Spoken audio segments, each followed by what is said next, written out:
The Snyder Cut is real, and it even has a trailer. While director Zack Snyder has spent months slowly revealing bits of footage from his version of Justice League, DC FanDome is where we finally got our first true look at the Snyder Cut. And if we learned anything from this new footage, it's that the Snyder Cut is a very, very different Justice League movie.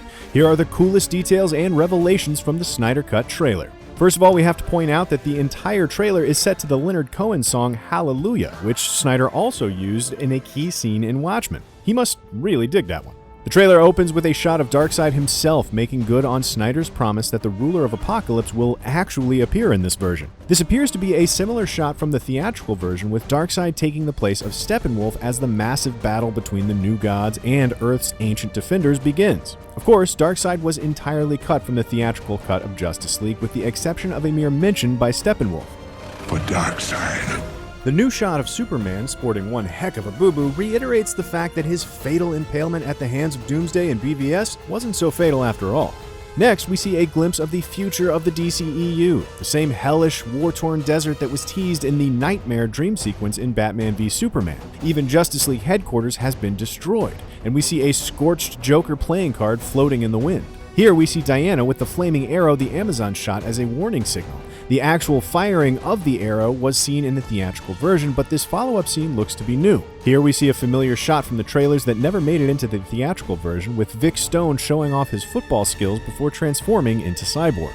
Snyder also promised fans they'll see Superman wearing his black suit. Here he's entering some kind of Kryptonian structure or vessel. If the trailer is anything to go by, Clark may barely wear his classic red and blues at all in the Snyder Cut.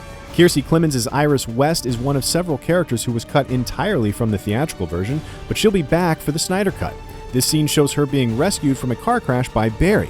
This may actually be the first meeting between the two characters, assuming they don't have the same lifelong relationship they do in the Flash TV series. Whose grave is Cyborg digging up? Could it be his own? Or is this simply an alternate version of the scene where the League digs up Superman's body?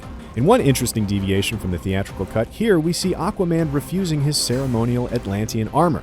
Apparently, he'll have more soul-searching to do before finally embracing his Atlantean heritage. This is a new god character who doesn't appear to be Darkseid or Steppenwolf. The hood suggests it's Desaad, Darkseid's devious right-hand man. This shot hints at a very different depiction of Superman's resurrection. We can see the black-suited hero floating above Metropolis while a stunned public, including Lois Lane, look on. It seems Joe Morton's Silas Stone will meet a very different fate in the Snyder Cut. Here he appears to be obliterated while experimenting on one of the mother boxes. His death reminds us quite a bit of Dr. Manhattan's origin in the Watchmen movie, which Snyder also directed. Here we get a better look at the Snyder Cut version of Steppenwolf, who looks quite a bit different and more alien than the theatrical cut. Justice League never resolved that loose end from Batman v Superman, where Batman dreamed of the future nightmare timeline ruled by evil Superman. However, the Snyder Cut may be making good on that promise. This scene seems to show Barry entering the Speed Force and getting ready to travel through time, possibly explaining his strange cameo in BVS. Clearly, Superman won't spend the entirety of the Snyder Cut in evil mode. Here we see a new version of his heartfelt reunion with Lois Lane and Martha Kent, this time without that pesky, digitally removed mustache killing the mood. Here's another shot from Snyder's version of the flashback battle, this time showcasing King Atlan. And here we can see another new Cyborg scene, with the hero protecting a police officer from a flying car. This is probably another new scene from Snyder's version of the Superman vs. Justice League battle. The full League is united in this shot, including Superman still wearing his black suit. And finally, the trailer closes with Flash mentioning hundreds of thousands of other super beings on other planets that have presumably been destroyed by Darkseid. Batman is undaunted, of course. He's never fought us. Got us united. We admire his optimism, but there's probably a reason Snyder planned on filming 2 Justice League movies.